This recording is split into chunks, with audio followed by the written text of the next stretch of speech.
Yo, what's good YouTube? This is Angel with you, and today I got a new video for you guys. Basically, we're going to be building a ToDo application in TypeScript React from scratch, and we're basically going to be covering up the CRUD part of the application. The login part has been already covered in the Ionic authentication system tutorial, so I'm just going to add that over here, and I'm just going to pass the login section. Let's go into the edit ToDo, and this is basically where all the magic is going to be happening.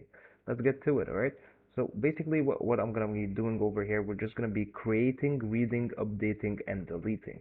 So that is basically what we're going to be doing today, alright? So let's just console.log that CRUD application. Let's just keep that to the side. So that is going to be CRUD application, alright? So we're just going to be test task 1. Let's create a new task. And as you can see, the new to-do object result, we just created a new to-do object. And if we refresh the task, it's 4 now. Scroll down a little bit, as you can see right now, it has been updated. So this is the create part. This is the read part, where you're going to be displaying the application and reading the application information that's passed from the API to the application itself. Afterwards, we're going to be updating that from false to true.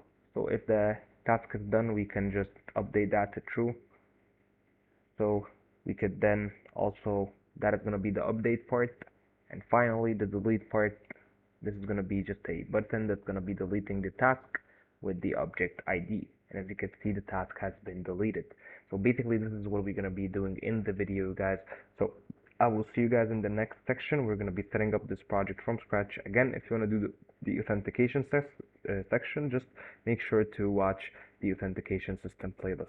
See you guys in the next section, where we're going to be just setting up the project requirements, and afterwards I'm going to be doing the project structure. Peace.